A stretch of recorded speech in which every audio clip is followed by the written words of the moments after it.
ครับวันนี้ก็มาเอาตัวกะต่อนะครับเหลือ4ตัวได้นะฮะที่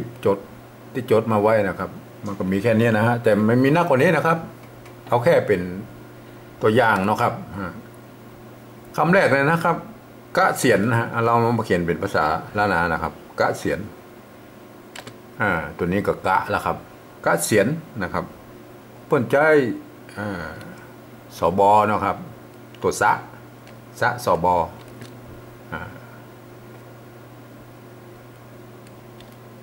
ตัวเนี้ยนะครับถ้าใส่สระเอไปแล้วว่าได้ไม่เก๋อันนี้เสียนะครับใ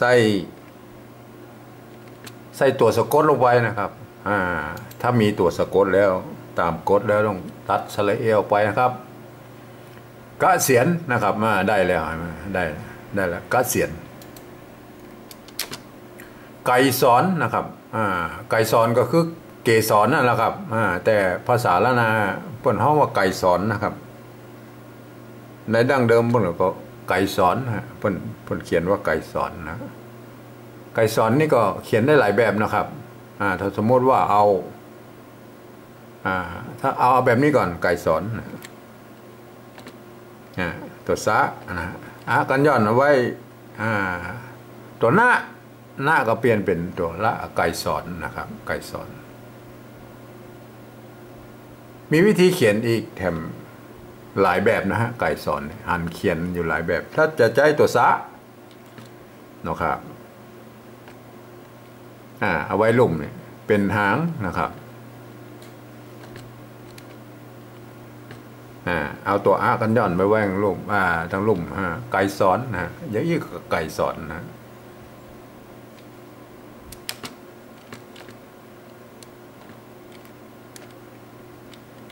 นี่พ่องเราเอาสวดซะไว้แว่งลุ่ม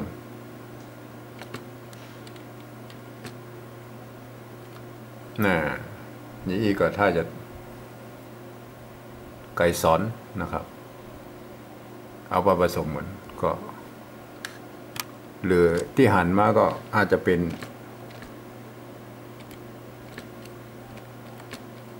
แบบนี้ก็มีนะฮะก็ลองไปพิจารณาดูนะฮะจะที่ไอตัวกลางนี่บอกให้หันนะแต่ที่เขาหันเขียนก็มีอยู่อันตั้งหน้าเนี่ยไก่สอนสบเนี่ยนะกับตั้งหลังเนี่ยไก่สอนเขียนไว้นี่นะแต่ตัวกลางนี่มันแน่ใจนะครับก็เอามาเขียนเทียบดูเหมือนกันฮะกวดนะครับกวดในภาษาเหนือก็ไม่ใช่กรวดนะไม่ใช่กรวดไอ้ก้อนกรวดไม่ใช่กวดหมายว่าไปตรวจนั่นนะไปตรวจนะกวดดูแล้วไปกวดดูเนี่ยกวดนะครับกวด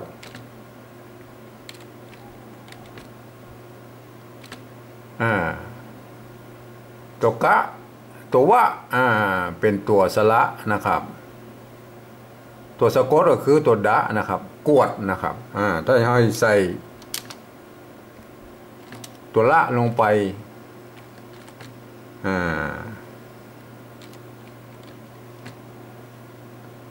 กรวดแต่ก็อ่านว่ากวดเหมือนกันนะครับกวดเกณฑ์นะครับเกณฑ์ตัวนี้มันถ้าสมมติว่ามัน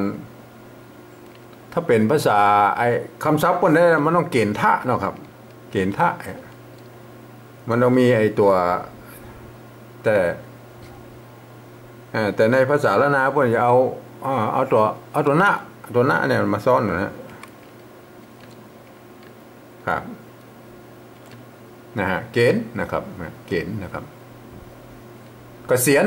ไก่สอนนะฮะไก่สอนก็มีหลายแบบนะลองไปพิจารณาเอาว่าใครจะเขียนแบบไหนนะครับกวดนะครับกวดก็จะเขียนแบบไหนก็แล้วแต่จะมีตัวละหรือบ่มีก็เหมือนกันนะครับเกณฑ์นะครับเกณฑ์มันก็ต้องเขียนแบบนี้แหละครับหรือบางครั้งอาจจะเขียนเป็นบอกค่อยมีไผ่เอาตัวดะนะครับมาซ้อนบอกค่อยหันมีฮะเอาแบบนี้ดีกว่านะเกณฑ์นะที่เคยหันเอาภาษาปริวัติเลยนะครับปริวัติเกษียณนะครับมันก็ต้องเขียนไปตาม หรืออาจจะไว้ตั้งนอกก็ได้นะครับกะเสียนนะฮะมันก็ไว้ดังไหนก็เหมือนกันนะฮะมันก็แค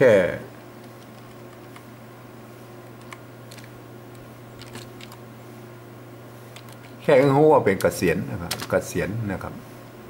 ไกรสอนอันนี้ต้องเขียนว่าไกรสอนนะแต่ถ้าเป็นสบตัวนี้เอาไว้ต้องเป็นสบนะครับตัวนี้ต้องเป็นสบ